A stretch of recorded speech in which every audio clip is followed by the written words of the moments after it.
Peace, greetings to you all. It's your brother Sheikway L, aka Lord Abba, aka Mr. Just the Facts. I'm doing this video today as a response to a lot of the hate that I'm seeing coming towards the ATOS community. Those of you who know me know that I love this study, man. One of my greatest fields of study is the art of argument. The art of argument. And when you understand the art of argument, you understand how people abuse the play on logic, the play on ethics, and the play on emotions. You watch as the media takes people's words out of context and mix them up and make a person appear as if they said one thing when they didn't say that at all. Ilhan Omar's comments on 9/11 is the prime example, where she was just basically saying what some people did is not reflective of all Muslims. And the right wing took that and they spun it all out of control and made it seem like she said something really egregious when she did not. Now, I'm watching people like Boyce Watkins. I'm watching the mad rapper Talib Kweli. I'm watching a lot of these talking heads, the Mark Thompson from N Cobra guy, who was on Joy Reid's morning show. And they're taking a lot of what Sister Yvette Carnell and Brother Antonio Moore, who founded this new advocacy group called ATOS, the American Descendants of Slavery. They are taking their talking points and they are twisting them. They are photoshopping MAGA hats onto the heads of these people. My position is to defend the position of ATOS, right? As a people, as a specific group of people here, about maybe 35 million of us, if you take out the immigrants. It's not into protecting any group of, or any people at the top, whether it be Yvette or Tone. It's just not about that. However, when we see that the founders of this particular group, this advocacy group, are under a barrage of attacks by failed fake conscious rappers like Talib Kweli, by Roland Martin, by Boyce Watkins, by George Soros funded newspapers that people like Talib Kweli, etc., are running to publish hit pieces, then I think we have to step up. I really believe that we have to step up. My platform is not as powerful and big as it used to be, but it's still there. It's still there. I'm going to start a podcast soon as well. I think it's incumbent upon us to realize that we all are leaders, all of us, and that we have two people as our points of reference for the data. And I think in this new civil rights movement, because that's exactly what this is the new civil rights movement. I think that it is incumbent upon us to start creating our own platforms, because they are trying to use mainstream media as a blunt tool, a cudgel, to bash not people that represent ATOS upside the head. But the people who are waking up to the fact that we've never really had any justice claims come from this government, in the sense that it would repair us, it would make us whole, it would put us in better economic and financial positions so that we could advance in this society and have something to pass on to our children. They're using this as a cudgel to beat them across the head with. No, Negroes, you cannot wake up. You cannot. The ATOS group, politically, as political advocates, are saying that if you do not have a black agenda as a politician, you will not get our votes any longer. We will not donate votes to you. We will not give you charity ballots. We just won't do it anymore. Everybody knows I like the sister AOC, right? But I've been falling back from her a little bit.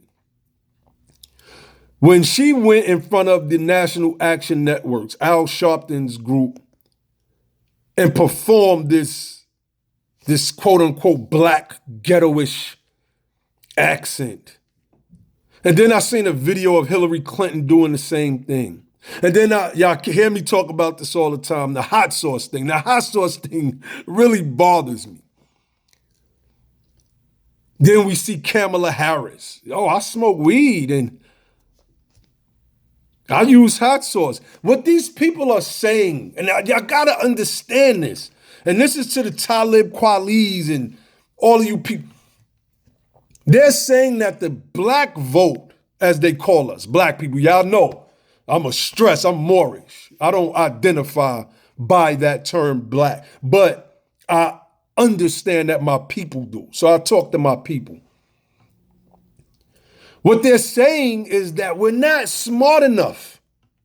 That we're not smart enough to understand what's going on politically. But that we vote because we fought for the right to vote. And voting becomes this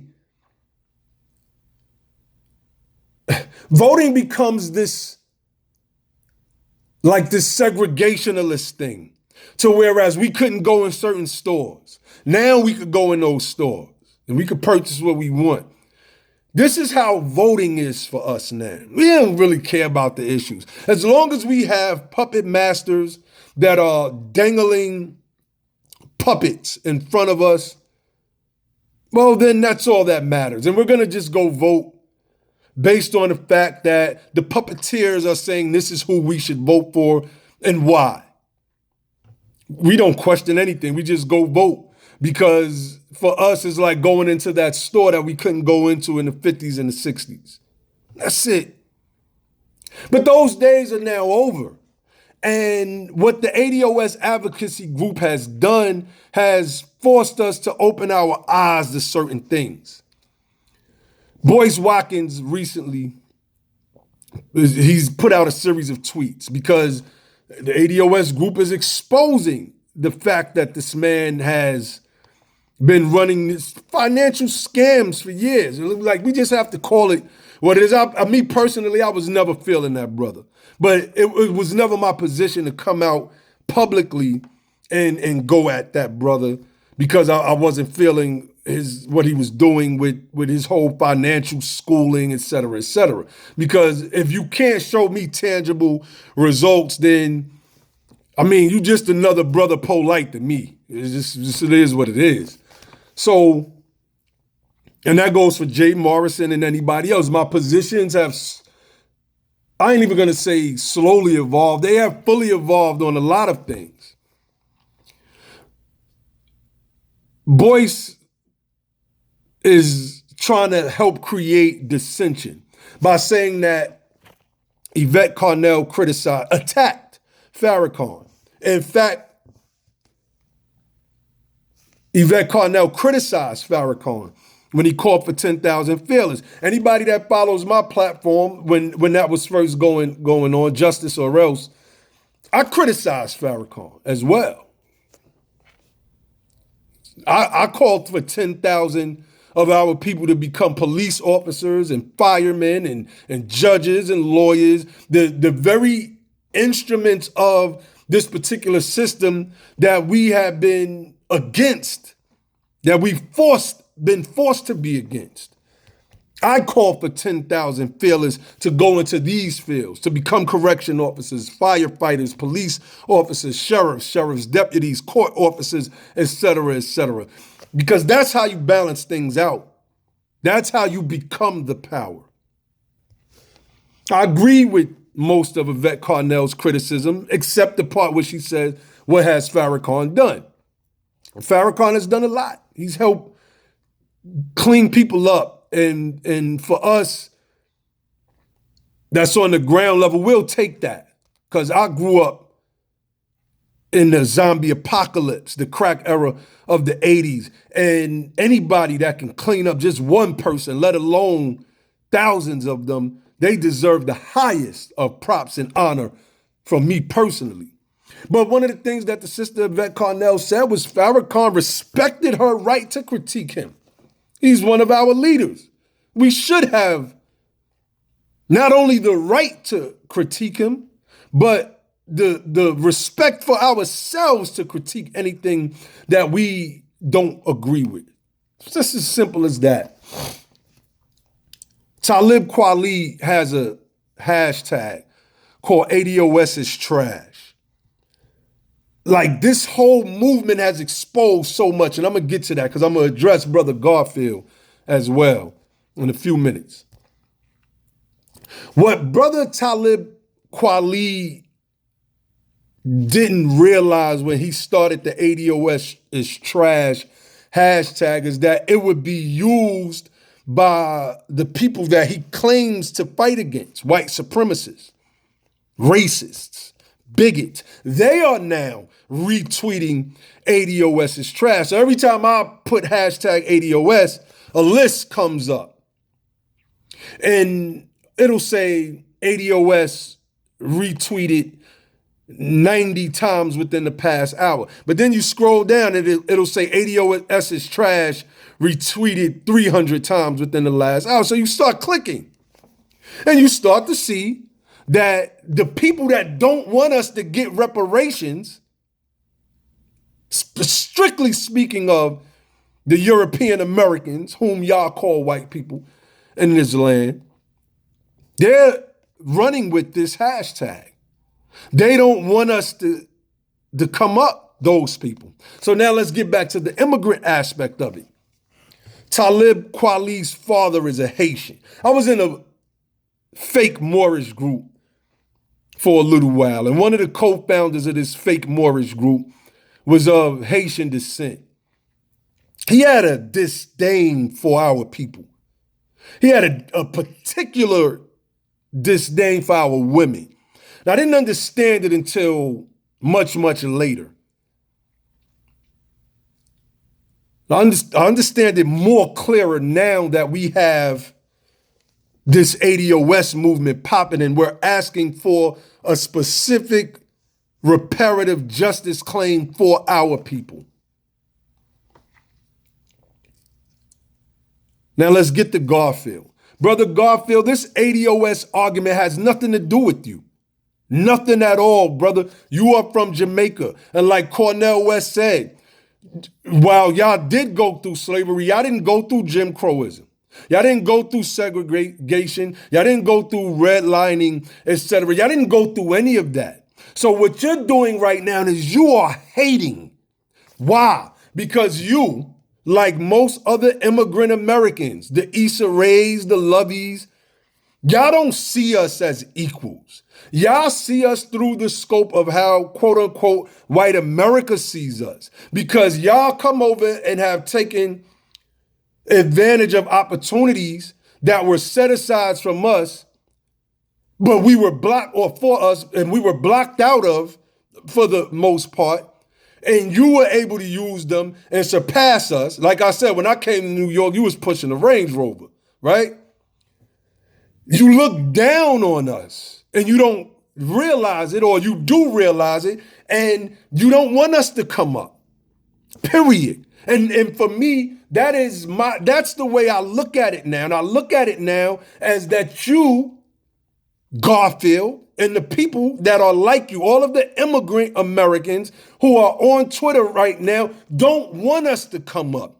You are in a position to whereas you offer a service and you want people to take advantage of that service and because it fills your pockets. Y'all people are haters. Matter of fact, Garfield, since I met you, you've been a hater.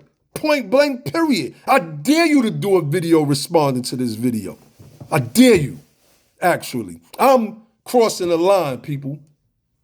Crossing the line. Like, there are people that do not want to see us shine. You have individuals like that. I was one of them individuals where I had people real close to me that I thought were cool or thought loved me or whatever. They just really didn't want to see me shine. You know, I had an intellectualism about me. I had a streetness about me that I wasn't having it. And so you wasn't going to punk me. You wasn't going to chump me. You wasn't going to outwit me or outthink me or play me mentally. And so I was like, I really don't like this dude. I can't manipulate him the way I want to. I can't do. And so I had people that kind of looked at me funny. And this is what this ATOS movement has become. It has become a me in a sense that people just don't want to see it shine. And you got media now converging, trying to stop this thing.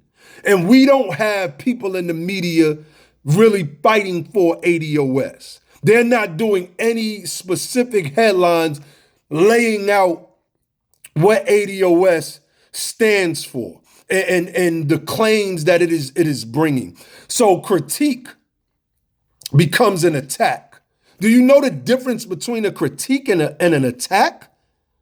What Talib Kweli is doing is an attack. What Yvette Carnell and Tone are doing is a critique. There's a big difference. So if Antonio Moore speaks about the decadent veil where we have quote unquote Black Americans whom are being held up as a standard because they're rich and see they've achieved something.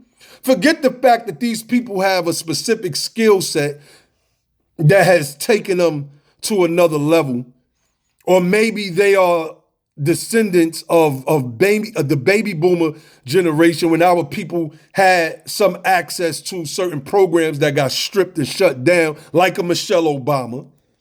And they were placed in positions, or Barack Obama, who isn't even one of us. His mother is a European woman from Kansas, and his father is a brother from Kenya, whose grandmother gifted him $400,000. Like, we don't have nobody gifting us anything. We are literally being gifted poverty. And not only the conditions of poverty, but the psychology of poverty, the lack of an abundance mind state. These things are being passed down to us, not just visually, but DNA-wise. Because what is DNA? DNA is information, and information gets passed down. Greatness gets passed along just like whatever the opposite of greatness is. Lessness, I guess, is a word that we can use here. And this is all that we have. We have people that's struggling. And this struggle is bringing on mental illness and a host of other issues that need to be remedied. Poverty is the root to all evil. Poverty is the root to evil. The evils that's going on with our people in American society has to do with the fact that we just simply don't have enough. It is what it is. Let's call it for what it is. And ATOS is saying politicians, Congressional Black Caucus, you have been in this position for decades in Cobra. You founded the first commissions on reparations. 30 years later, why has HR 40 not been revised? Why has HR 40 just been shelved year after year after year? Now here comes these two unsuspecting people who are ADS, who have no real major political ties to any candidates or anything of that nature. Me and you.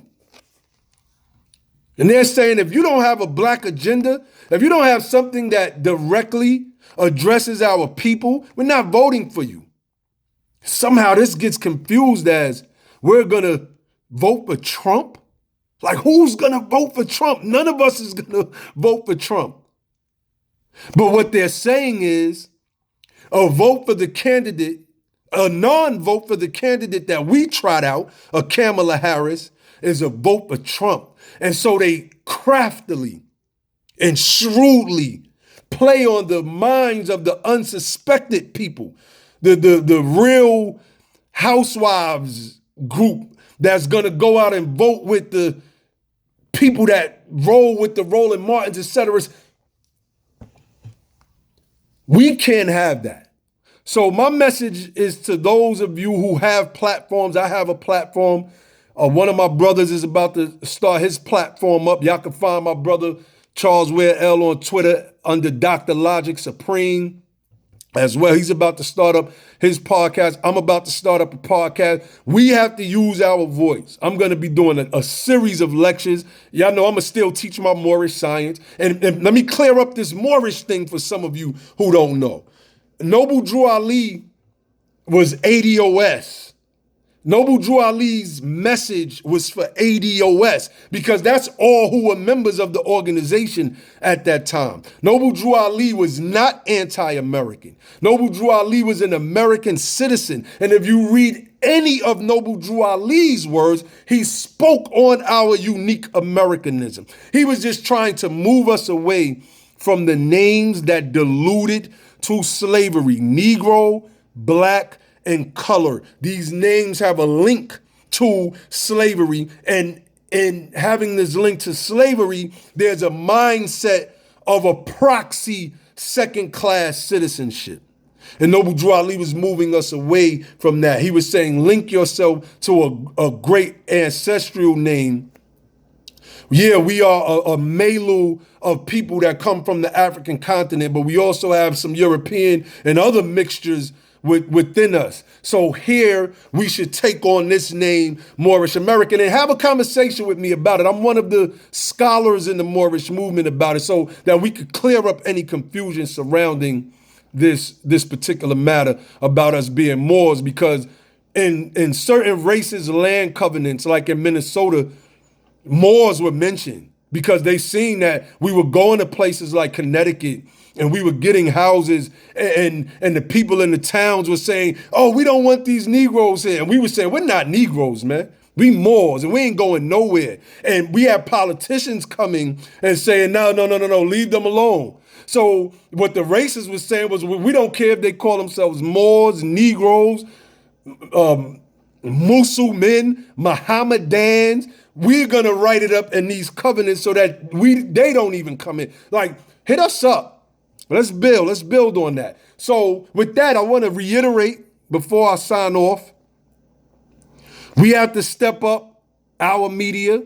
We have to reach as many people as we can, because mainstream media, from what I see, they're about to start attacking the ATOS movement, because you got Talib Kweli saying ATOS is trash. And that's how immigrants feel about us. They really feel that we are trash. So he knows exactly what he's doing. He knows what he's doing. We have to now get our own media platforms, and we have to keep going hard until our justice claims become a reality. Don't stress about having a direct conversation with Tone and Yvette. They're doing their part. We always looking for somebody to hold our hands through something. Nobody just wants to step up and stand on the side of the leaders. Everybody just want to follow and see what's going on. Get the talking points. Master the talking points. I don't agree with everything, but I agree with most of it. And agreeing with most of it is enough for me to go out and say, look, this is what it is and this is what we're fighting for. And being proud and humble enough to say, this brother and this sister are the ones that started this, and we should give them their props. Point blank, period. And that's a lot of what it is, man. Our people just don't want to give props to people that look like us. It's just as simple as that. We need politicians because we look at them in a certain regard. We need these other type of spiritual and religious leaders because we look at them in a certain type of regard. They look like leaders. When they see people like me with my baseball cap on and my Mansa Musa hoodies and stuff like that, they don't see leadership. They just see another NIGGER, and that's it. But the times is changing. And in the Moorish lessons, it teaches us that power changes as the ethers change. And the ethers are changing. Reparations is on the table. Tangibles. It's time for us to get our check. And with that, I say peace.